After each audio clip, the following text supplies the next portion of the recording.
사랑받는 것보다 사랑하는 것이 더 행복하다는 것을 여러분이 잘 알고 있습니다. 그러면 질문하겠습니다. 미워하는 것이 힘들겠습니까?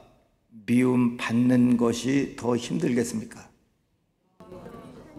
그렇습니다. 미워하는 것이 훨씬 더 힘듭니다. 내가 누군가를 미워하면 내 마음에 분노가 쌓입니다. 스트레스가 쌓입니다. 밥맛도 없고 마음도 다운되고 누군가 미워하면 굉장히 힘들어요. 미움 받는 것보다 훨씬 더 힘듭니다. 사랑도 내가 하는 것이고 미워하는 것도 내가 하는 것이니 행복은 내 안에 있습니다. 우리는 누군가 나를 미워하기 때문에, 나를 사랑하지 않기 때문에 내가 불행하다 말하는데, 진짜 불행한 이유는 내가 사랑하지 못하기 때문입니다. 배우자 잘못 만나서 내가 평생 고생한다 불평하는 사람들의 공통된 이야기가 뭐냐면, 내가 결혼하기 전에는 본래 그런 사람이 아니었다는 거예요.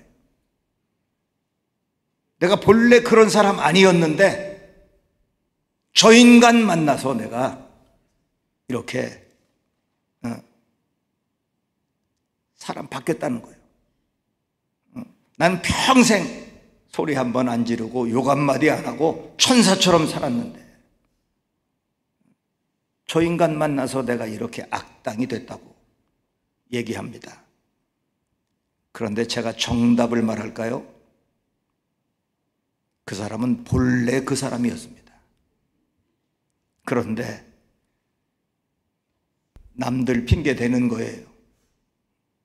남편 때문에 그렇다, 시댁 때문에 그렇다, 처갓집 때문에 그렇다, 무슨 환경 때문에 그렇다. 이거 평생 행복하기 어려운 사람입니다. 왜냐하면 세상에는 자기 마음에 쏙 드는 사람도 없을 뿐 아니라 누가 내 마음에 들게 한다 해도 내 기준이 점점 올라가기 때문에 절대 사람으로 행복하기 어렵고요, 사랑으로 행복할 수는 없는 사람입니다. 그래서 오늘 말씀의 핵심은, 행복은 사랑받는 것이 아니고 사랑하는 것이다. 그런데 많은 사람들은 행복하기를 다 원하면서도 그 행복하기 위해서 내가 사랑을 많이 받아야 한다 생각합니다. 그리고 사랑받기 위한 노력을 많이 합니다. 여성들은 내가 더 아름답게 보이려고, 더 사랑 많이 받으려고 다 아름답게 가꾸는 모든 것들이, 이게 다 뭐냐? 사랑받기 원해서 그러는 거예요. 아름답게 화장하고 아름다운 옷을 입고 몸매를 아름답게 가꾸고, 이게 다 뭐냐? 사랑을 받기 위한 노력들입니다. 남자들도 마찬가지입니다. 멋있는 몸, 근육 만들고 사회적인 지위 높이고 경제적인 부를 쌓고, 그래서 남들이 다 인정하고 존경하는 그 자리에 올라가 사람들에게 인정받고 사랑받으려고 열심히 노력을 합니다. 물론 사랑을 받고자 하는 마음도 하나님이 주신 것이기 때문에 그 자체가 잘못된 것은 아니지만, 더 중요한 것은 내가 사랑받기 위한 노력보다 더 내가 노력하고 관심을 가져야 하는 일은 내가 어떻게 사랑하느냐 하는 거예요. 어떻게 사랑하느냐, 어떻게 상대방을 기쁘게 해줄까, 어떻게 하면 상대방을 행복하게 해줄까, 이것이 사랑으로 행복한 사람. 그죠? 평생 상대방이 나에게 어떻게 하든 상관없어요. 그것으로 행복한 사람 들 수 있습니다.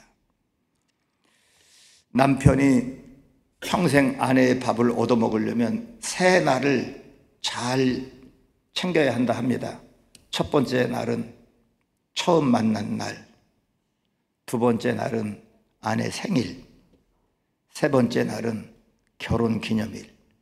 이거 잘 챙겨야 평생 밥 얻어먹을 수 있다 합니다.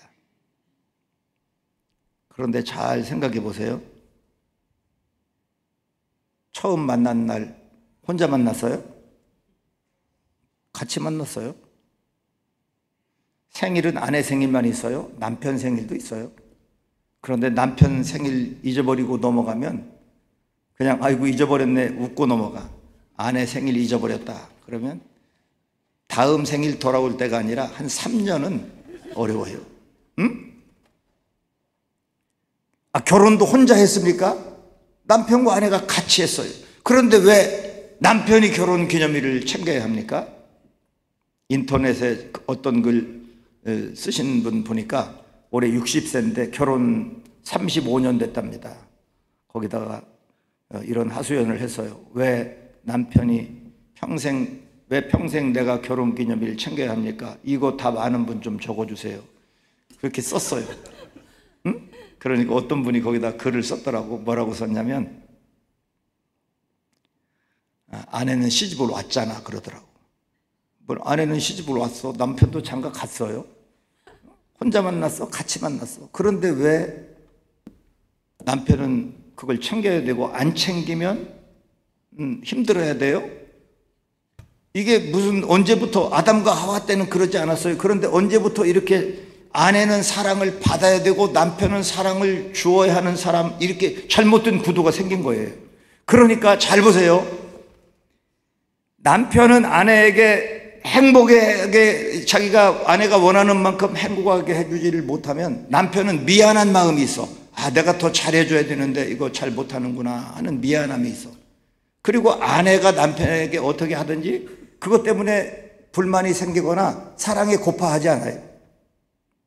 그런데 아내들은 당연히 남편이니까 나를 챙겨줘야 되고 나에게 사랑을 듬뿍 부어줘야 된다는 생각이 있어. 그러니까 그 기대에 못 미치면 원망이 생기고 불평이 생기는 거예요. 응? 그래서 늘 사랑에 배고파하고 또 불평이 생기고 그렇게 되는 겁니다. 남자 여자를 떠나서 사랑에 배부르고 사랑에 행복하려면 어떻게 해야 하느냐. 사랑받기를 내가 원하지를 말고 어떻게 내가 사랑할까? 이것을 고민해야 돼요. 부모 자식 간에도 다 마찬가지예요. 부모는 자식에게 사랑을 주고 싶은 사람이야. 그래서 아무리 주어도 아깝지가 않고 더 못해준 걸 늘 미안해하고 자식이 뭐 조그마한 거 하나 부모에게 해주면 그냥 너무 좋아서 너무 황송해서 부모는 그래요. 왜? 부모는 언제나 자식에게 나는 주어야 되는 사람이라고 생각하고 있어. 그리고 어떻게 무엇이든지 더 자식에게 해주고 싶은 거야. 그러니까 그 조그만 자식에 대한 사랑을 받으면 이 부모는 너무 기뻐서 어쩔 줄 모르는 거예요. 못 해주면 그것 때문에 너무 미안한 거예요. 그런데 자식은 나는 당연히 부모에게 사랑을 받아야 되고 부모가 당연히 챙겨줘야 되는데, 그러니까 자기 기대에 못 미치면 원망, 불평이 생기고요. 더 심하면 이렇게 못 해줄 거면 왜 나를 낳았냐고 이런 소리를 하고 있어요. 이게 뭐냐? 사랑을 주려고 하는 사람과 사랑을 받으려고 하는 사람의 차이입니다. 여러분, 직장생활 행복하려면 사장님은 어떻게 하면 직원들을 행복해 줄까? 이거 고민하면 됩니다. 직원들은 어떻게 하면 우리 사장님을 행복하게 해줄까? 이거 고민하면 됩니다. 이렇게 사랑으로 행복하려면 상대방이 나에게 어떻게 하든 내가 사랑하는 것으로 행복해 하는 것. 오늘 바울은 그 비결을 알아요. 그래서 빌립보 교인들이 어떻게 하든지 상관없어요. 내가 사랑하는 것으로 행복해하고 있습니다. 오늘 이 바울의 절대 행복이 저 여러분에게도 있기를 축원합니다. 바울이 빌립보 교인들을 얼마나 사랑했는지 보십시오. 8절입니다. 내가 예수 그리스도의 심장으로 너희 무리를 얼마나 사모하는지 하나님이 내 증인이시니라. 사모한다는 말은 그리워하고 사랑한다는 말이죠. 단어 하나하나에 얼마나 깊은 뜻이 있는지 모릅니다. 누가 너희를 사랑한다더라 그런 말 아니에요. 내가 너희를 사랑한다. 얼마나 내가 너를 사랑하는지. 무슨 사랑으로 사랑하느냐? 예수 그리스도의 심장으로 사랑한다. 이거 굉장한 표현입니다. 이 말은 내 심장으로는 사랑하지 못할 사람도 있다는 거예요.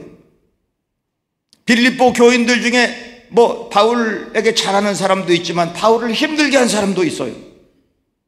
내 심장으로 사랑하려고 하면 사랑하고 싶은 사람만 사랑해. 그런데 바울이 너희 모두를 내가 사랑할 수 있다 말할 수 있었던 것은 바로 예수 그리스도의 심장으로 사랑했기 때문입니다. 예수님의 사랑은 차별이 없는 사랑입니다. 예수님의 사랑은 원수도 사랑하는 사랑.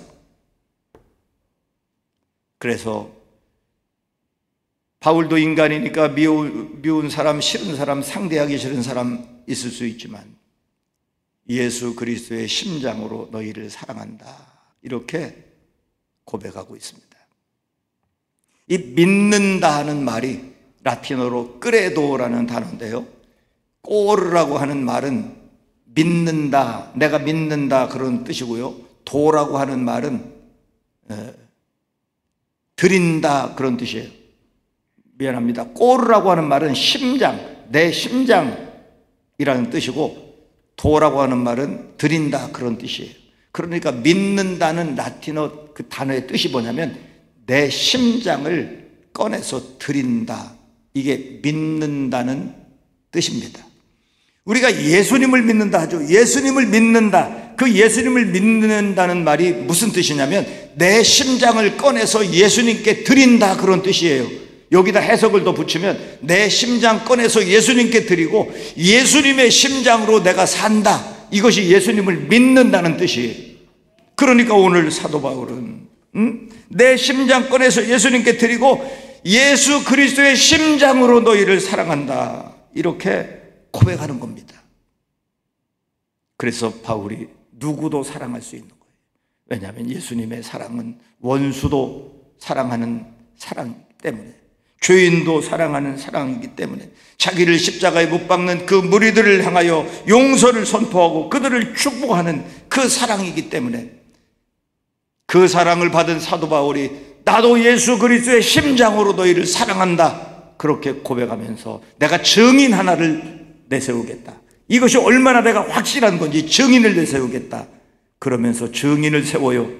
8절 다시 읽어요. 내가 예수 그리스도의 심장으로 너희 무리를 얼마나 사모하는지 하나님이 내 증인이시니라. 하나님이 내 증인이시니라. 여기 무슨 더 말이 필요합니까? 하나님이 나의 증인이시라는 거예요. 우리가 종종 사랑에 실패하는 이유가 뭐냐? 어떤 때는 예수님의 심장으로 정말 사랑해, 예수님의 마음으로 사랑해. 그런데 순식간에 예수님의 심장이 없어지고 내 심장 달고 상대방을 보니까 그 미운 짓만 보이는 거예요. 그 나에게 잘못하는 것만 보이는 거예요. 그러니까 그 사랑이 사라지고 마는 거예요. 그래서 예수님이 심장 달았다가 내 심장 달았다가 하루에도 몇 번씩 심장을 바꿔 달아. 그러니까 사랑이 실패하고 마는 거예요. 오늘 사도 바울처럼 심장 두 개로 살지 말고 예수 그리스도의 심장으로 살아. 그 예수 그리스도의 심장으로 모두를 사랑하고 그 사랑 때문에 나와 관계된 모든 사람이 행복하고 나는 그 사랑으로 더 행복하고 하나님께는 영광이 되기를 축원합니다. 9절입니다. 내가 기도하노라 너희 사랑을 지식과 모든 총명으로 점점 더 풍성하게 하사 갈수록 감동입니다. 너희 사랑을 지식과 모든 총명으로 점점 더 풍성하게. 바울은 그리스도의 심장으로 내가 이렇게 너희를 사랑한다 말하고 내가 너희를 위하여 간절히 기도하는 제목이 있다. 그게 뭐냐? 너희 사랑이 점점 더 풍성해지기를. 그래서 너희 사랑이 커져서 나를 사랑하게 해달라, 그런 이야기 아닙니다. 보통 우리가 기도할 때 하나님, 저 사람이 나를 사랑하게 해주세요, 저 사람이 나를 이해하게 해주세요, 저 사람이 나에게 더 잘하게 해주세요, 우리가 이런 기도를 하는데요, 오늘 바울의 기도는 사랑이 점점 더 풍성해지기를 기도하는데, 얼마나 풍성해지기를 기도하느냐? 그 상대방의 허물이, 너희가 만나는 그 상대방, 그 사람이 뭐 배우자든 자식이든 친구든 이웃이든 직장이든 상관없어요. 그 네가 만나는 그 모든 사람을 아예 사랑으로 그냥 덮을 만큼 너의 안에서 사랑이 점점 더 풍성해져서 그들의 모든 허물까지를 다 덮어낼 수 있을 만큼 너희의 사랑이 점점 더 풍성해지기를 기도하고 있습니다. 저도 여러분을 위해서 같은 기도합니다. 여러분의 사랑이 점점 더 풍성해지기를 바랍니다. 여러분 안에 그리스도의 사랑이 넘쳐나기를 바랍니다. 여러분이 그리스도 예수의 심장으로 사랑하기를 바랍니다. 얼마나 그 사랑이 커지냐면 모든 사람의 허물을 감싸 안을 만큼 여러분 안에 그 사랑이 풍성해져서 그 사랑으로 세상을 행복하게 하고 여러분은 더 행복한 인생으로 살아가시기를 축원합니다. 그런데 사랑은 사랑인데 어떤 사랑이냐? 지식과 모든 총명으로 점점 더 풍성한 사랑. 사랑에 반드시 동반되어야 하는 것이 뭐냐? 지식이 동반되어야 한다는 거예요. 총명이 동반된 사랑이어야 한다는 거예요. 유명한 정신 분석학자 에리 프롬의 책 중에 사랑의 기술이라는 책이 있습니다. 너무 유명한 책이라 웬만한 분들 많이 읽으셨을 텐데요, 간단하게 요약하면 이런 이야기입니다. 사랑은 감정이 아니고 기술이라는 거예요. 많은 사람들은 사랑은 내 마음에 느끼는 감정이라고 생각하기 쉬운데 평생 사람에 대해서 연구하고 정신분석학의 대가의 말이 사랑은 감정이 아니고 기술이다. 그러면서 그분이 책에서 이렇게 이런저런 예를 들어요. 피아노 치는 거, 음악하는 거, 예술, 그림 그리는 거, 그 다음에 건축하는 거, 그 다음에 훌륭한 의사가 되는 거, 이런 것들을 다 생각해 보라는 거예요. 더 구체적으로 훌륭한 의사가 되는 것에 대해서 거기 설명해 놨어요.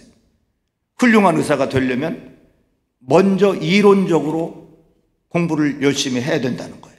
사람의 인체에 대해서 잘 공부하고 어떤 장기가 어떤 기능을 통해서 어떻게 되고 이것이 잘못되면 어떻게 또 고칠 수 있고 이런 것들을 이론으로 먼저 열심히 공부를 해야 된다는 거예요.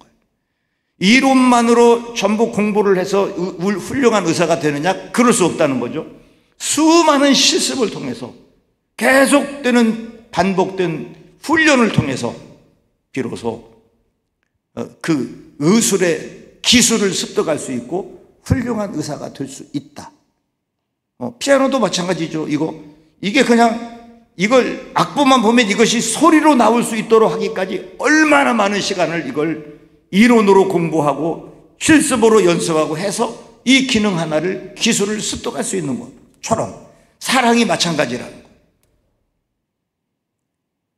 사랑은 그래서 이론으로 공부할 뿐만 아니라 그 다음에 이것을 끊임없이 실천하고 반복하고 그래서 이 사랑의 기술이 습득되어서 사랑 기술자가 되어야 하는데 그래서 사랑의 기술입니다. 이 지식이 동반되지 않는 사랑은 자기 중심의 사랑이 되고 말아요. 그래서 사랑한다고 하는데 상대방은 그것을 사랑으로 느끼지 않고 오히려 그것이 상처가 되고 아픔이 되고, 많은 경우 부모님들이 자식을 사랑한다 하면서 사랑하는데 부모님의 눈높이에서 일방적으로 사랑하기 때문에 자식들이 그것을 사랑으로 느끼지 않고 상처로 받아, 잔소리로 하라, 아주 스트레스를 받아. 이게 지식이 동반되지 않는 사랑입니다. 베드로서에 보면 남편들에게 당부하기를 너희 아내를 사랑하듯 지식을 따라 사랑하라 그랬어요. 지식을 따라, 아내가 원하는 것이 무엇인지, 아내의 상황이 어떤지 그걸 잘 알고 그 지식을 가지고 사랑을 해야지, 일방적으로 내가 사랑하면 사랑이라는 것이 오히려 상대에게 상처가 되고 아픔이 될 수 있다는 거예요. 해적선의 두목인, 피터팬에 나오는 해적선의 두목인 후크 선장이 손이 절단돼 가지고 갈고리 손, 쇠로 만든 갈고리 손으로 이제 살아가는데 한 번은 자기 친구가 물에 빠졌습니다. 바다에 친구가 빠져서 허우적대니까 이 친구를 살리려고 어떻게든 그 친구를 배로 끌어올리려고 하는데 이게 날카로운 갈고리 손이니까요, 이걸 딱 잡아가지고 친구를 올리기가 어려운 거예요. 그러니까 계속 위에서 이 갈고리를 가지고 친구를 끌어올리려고 하는데 이 친구는 물에 빠져 죽게 생겼는 게 아니고 갈고리에 찍혀 죽게 생기는 거예요. 계속 머리를 찍으니까 머리에 피가 나고 어떻게든 이거 살리려고 하는데 친구는 물에 빠져 죽기 전에 갈고리에 찍혀 죽게 생겼다고. 이게 뭐냐? 지식이 동반되지 않는 자기 중심의 사랑이에요. 어떻게 이렇게 하면 이 사람은 좋아하겠지. 그래서 사랑에 실패하는 겁니다. 지혜와 총명이 동반된 사랑. 그래서 오늘 바울은 빌립보 교인들을 향해서 너희 사랑을 지식과 모든 총명으로 점점 더 풍성하게 하사. 이 지식과 총명이 동반된 완전한 사랑을 우리에게 보여주신 분이 바로 예수 그리스도이십니다. 예수님이요, 하나님이시기 때문에 하늘에서 딱 보고 아이고 저 불쌍한 것들 저렇게 죄짓고 저렇게 엉망진창으로 살고 있구나. 그리고 하늘에서 말씀 한마디로 내가 너희 죄 싹 사했다 이렇게 할 수도 있어요. 이것은 일방적인 사랑이지 지식이 동반된 사랑 아니에요. 지식이 동반된 사랑은 그 사람과 같이 되는 겁니다. 그리고 그 사람보다 오히려 낮아져서 그 사람의 입장에서 배려하고 사랑하는 것이 지혜와 총명이 동반된 사랑입니다. 예수님께서 이것이 세상에 오셔야 했던 이유입니다. 빌립보서 2장 읽어요. 사람의 모양으로 나타나사 자기를 낮추시고 죽기까지 복종하셨으니 곧 십자가에 죽으심이라. 이것이 예수님이 인간의 몸으로 세상에 오셔야 되는 이유였고 그 인간인 저와 여러분을 살리기 위해서 십자가에서 죽으셔야 하는 이유였어요. 이것이 바로 예수님이 보여주신 완전한 사랑, 지식과 총명이 동반된 완전한 사랑. 오늘 바울이 그 사랑을 받았기 때문에 내가 그리스도 예수의 심장으로 너희를 사랑한다 말하며 너희도 지식과 총명이 동반된 그 예수님의 사랑이 점점 더 풍성해지기를 기도한다. 사랑하는 성도 여러분, 오늘 우리도 바울이 받은 그 사랑을 똑같이 받은 사람들입니다. 예수 그리스도의 그 완전한 사랑, 나와 같이 드신 사랑, 아니 나보다 더 천하게 낮아져 더 흉악한 죄인의 모습으로 죽으심으로 나에게 사랑을 확증하신 그 사랑을 받은 사람들이니 오늘 바울의 고백이 저와 여러분의 고백이 되어서 또 다른 우리의 주변의 많은 사람들을 내가 예수 그리스도의 심장으로 사랑한다 고백하고 점점 더 내 입장 일방적인 내 생각이 아닌 상대방의 입장에서 그를 배려하고 생각하고 예수님이 보여주신 사랑을, 십자가 사랑을 몸소 여러분도 실천함으로 그 사랑 통하여 내 주변의 모든 어떤 세상이 행복해지고 나는 더 행복해지고, 왜? 사랑하는 게 더 행복하다며. 그러면 그 사랑으로 나는 더 행복해지고, 그 마지막은 오늘 성경의 마지막이 예수 그리스도로 말미암아 의의 열매가 가득하여 하나님의 영광과 찬송이 되기를 원합니다. 이 모든 사랑이 이루어져 하나님께 영광이 되는 사랑으로 행복한 사람들 되시기를 축원합니다. 하나님 아버지, 오늘도 하나님 말씀 크게 들었습니다. 우리 삶에 잘 적용하고 실천하여 사랑으로 행복한 세상 만들고 나는 더 행복한 인생이 되고 하나님께는 영광이 되게 하여 주시옵소서. 예수님의 이름으로 기도드리옵나이다. 아멘.